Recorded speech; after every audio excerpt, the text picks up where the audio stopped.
Breaking news మీడియాపై Aghori Srinivas తండ్రి దౌర్జన్యానికి దిగారు. అఘోరి అరెస్టుకు మీడియానే కారణమంటూ ఆగ్రహాన్ని వ్యక్తం చేశారు. అఘోరి అరెస్టుకు కారణమైన ఎవరిని కూడా వదిలిపెట్టను అంటూ అఘోరి శ్రీనివాస్ తండ్రి అంటూ ఉన్నారు. అన్ని ఆధారాలు ఉన్నాయని చెప్తున్నారు అఘోరి శ్రీనివాస్ తండ్రి. బెల్లంపల్లికి రండి చూసుకుందామంటూ వార్నింగ్ కూడా ఇచ్చారు. చెంచల్గూడ జైల్లో ఉన్న అఘోరితో తండ్రి ములాఖత్లో సమావేశమయ్యారు. తండ్రితో పాటు అక్క బావలతోనూ అఘోరి మాట్లాడారు. ములాఖత్పై ప్రశ్నించిన మీడియా ప్రతినిధులను తోసేశారు అఘోరి బంధువులు. ఒకసారి అఘోరి బంధువులు ఏమంటున్నారో చూద్దాం.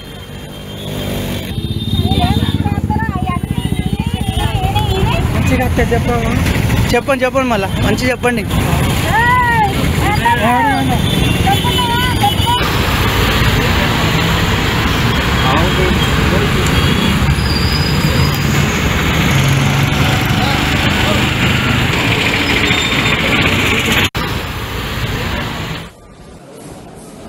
అఘోరి శ్రీవర్షిని ఇద్దరు పెళ్లి చేసుకున్న తర్వాత అఘోరిపై కొన్ని ఫిర్యాదులు వచ్చాయి.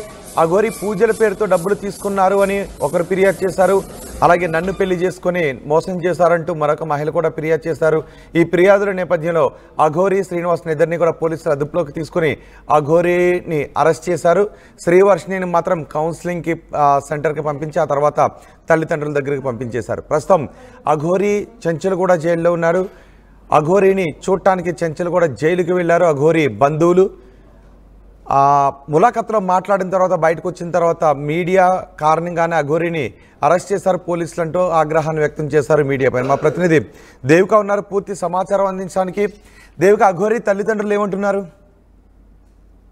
చూడొచ్చు, మరో 14 రోజులు షాద్ నగర్ కోర్టు రిమాండ్ పొడిగించడంతో చెంచల్గూడ జైలుకి అఘోరి శ్రీనివాస్ అయితే తరలించడం జరిగింది. తరలించిన నేపథ్యంలో తండ్రి అలాగే అక్క బావ ఇలా ముగ్గురు కూడా ములాఖత్ కోసం అయితే ఇక్కడికి రావటం జరిగింది. తన అఘోరిని అంటే పరామర్శించడానికి ధైర్యం చెప్పడానికి లోపలికి వెళ్ళాలి. ఈ రోజు ఉదయం 9 గంటల సమయంలో వాళ్ళు కలవటానికి వెళ్ళినప్పటికీ కూడా దాదాపు గంటన్నర సేపు తండ్రి అక్క బావ లోపలికి వెళ్ళడం జరిగింది. అయితే ఇదే నేపథ్యంలో చూసుకుంటే మీడియా మిత్రులు అందరూ కూడా బయట ఉన్నారు. వాళ్ళు బయటకు వచ్చిన తర్వాత మీరు అసలు ఏం మాట్లాడారు, అఘోరి శ్రీనివాస్ మీతో ఏం చెప్పారు అంటున్న కొన్ని ప్రశ్నలకి వాళ్ళు ఇచ్చిన సమాధానం అయితే మీడియా వాళ్ళకి కొంచెం కోపాన్ని తెప్పించిందని చెప్పొచ్చు. ఎందుకంటే ఏకవచనంతో మాట్లాడే విధానం కావచ్చు, లేకపోతే తోసేయడం, వాళ్ళ మీద కొంచెం కోపాన్ని విరుచుకుపడ్డం, ఇదంతా కూడా అక్కడ ఉన్న మీడియా వాళ్ళకి కొంచెం కోపాన్ని తెప్పించినప్పటికీ వాళ్ళు మాత్రం వాళ్ళ దగ్గర నుంచి ఎలాగైనా సరే అంటే ఈ గంటన్నర సేపు అసలు ఏం మాట్లాడారు వాళ్ళు అనేది కూడా తెలియాల్సిన పరిస్థితి ఉందని చెప్పొచ్చు. అదే విధంగా ముగ్గురికి కూడా వాళ్ళ తండ్రి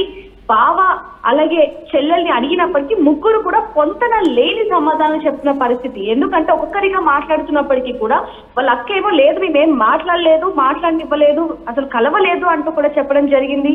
వాళ్ళ బావేమో లేదు మాట్లాడారు, కేవలం తండ్రి వాళ్ళ అక్క మాత్రమే వెళ్ళారు అంటూ. వాళ్ళ తండ్రి వచ్చేసి ఏం మాట్లాడమని చెప్పము, ఇక్కడ ఎందుకు చెప్పాలి, ఇదంతా మీ వల్లే జరిగింది అంటూ కూడా మీడియా మీద విరుచుకుపడ్డ సన్నివేశం మనం అక్కడ చూస్తున్నామని చెప్పొచ్చు. అదే విధంగా చూసుకుంటే ఎవరైతే అఘోరి శ్రీనివాస్ అక్క ఉన్నారో ఆ అక్క బ్యాంక్ లో కోట్ల కొద్ది డబ్బు ఉంది అనే వార్త చక్కర్లు కొడుతుంది. ఆ ప్రశ్నని అడిగినప్పటికీ కూడా నేను ఇక్కడ అసలు ఏం సమాధానం చెప్పను, బెల్లంపల్లి మా ఊరికి రండి అక్కడ చూసుకుంటాను ఏంటనేది, ఇక్కడ మాత్రం నేను అసలు ఏమి మాట్లాడను అంటూ కూడా మీడియాని తోసేసి మరీ వెళ్ళిపోతున్న పరిస్థితి అని చెప్పొచ్చు. అదేవిధంగా శ్రీవర్షిని గురించి అడిగినప్పటికీ కూడా మీ ఇంటికి వచ్చిందా, మీరే పెళ్లి చేశారని అడిగినప్పటికీ కూడా లేదు ఇప్పుడు ఉందేమో అంటూ కూడా కొన్ని విధాలుగా సమాధానం చెప్తున్న పరిస్థితి కనిపిస్తుందని చెప్పొచ్చు. ఏదైనప్పటికీ తండ్రి మాత్రం బెదిరిస్తున్న పరిస్థితి. అఘోరి బెయిల్ కోసం వాళ్ళ బంధువులు చేస్తున్న ప్రయత్నాలు ఏంటి?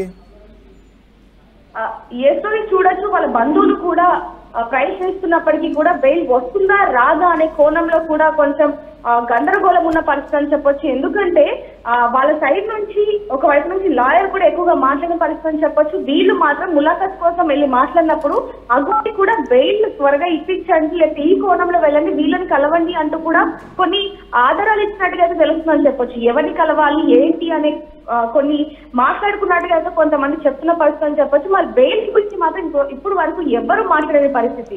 ఏదైనప్పటికీ తండ్రి మాత్రం మీడియాతో బెదిరిస్తున్నాడు అనేది కూడా ఇప్పుడు చక్కర్లు కొడుతుంది.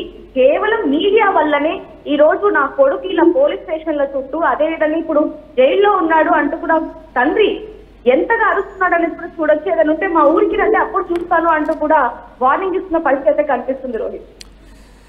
రైట్ దేవిక. బంధువులు కూడా అక్కడికి వచ్చారు అఘోరి శ్రీనివాస్ని చూడటానికి. అఘోరి శ్రీనివాస్ని గత వారం క్రితం పోలీసులు అరెస్ట్ చేసి చంచల్గూడ జైలుకు తరలించారు. అఘోరిపై కొన్ని కేసులు ఉన్నాయి. అఘోరి పూజల పేరుతో డబ్బులు తీసుకున్నారు అని, అఘోరి నన్ను పెళ్లి చేసుకుని మోసం చేశారంటూ ఒక మహిళ వచ్చి కంప్లైంట్ చేశారు. పూజల పేరుతో డబ్బులు తీసుకున్నారంటూ మరొకరు వచ్చి కంప్లైంట్ చేయడంతో అఘోరిని పోలీసులు నార్త్లో అదుపులోకి తీసుకొని ఇక్కడ కోర్టులో ప్రొడ్యూస్ చేశారు. కోర్టు రిమాండ్ విధించడంతో అఘోరిని చంచల్గూడ జైలుకు తరలించారు. అఘోరికి మరోసారి కోర్టు రిమాండ్ని పొడిగించింది. ప్రస్తుతం పోలీసులు అఘోరిపై నమోదైన ఫిర్యాదుల్లో వాస్తవం ఉందా లేదా అన్న దానిపైన ఎంక్వైరీ జరుపుతున్నారు. మరోవైపు అఘోరి తండ్రి, అఘోరి బంధువులు అఘోరిని చూడటానికి ములాఖత్లో చంచల్గూడ జైలుకు వచ్చారు. ఆ సమయంలో వాళ్ళు ఎవరితోనూ మాట్లాడకుండా వెళ్ళిపోయారు. అఘోరి అరెస్ట్కు మీడియానే కారణమంటూ మీడియా ప్రతినిధులపైన ఆగ్రహాన్ని వ్యక్తం చేశారు.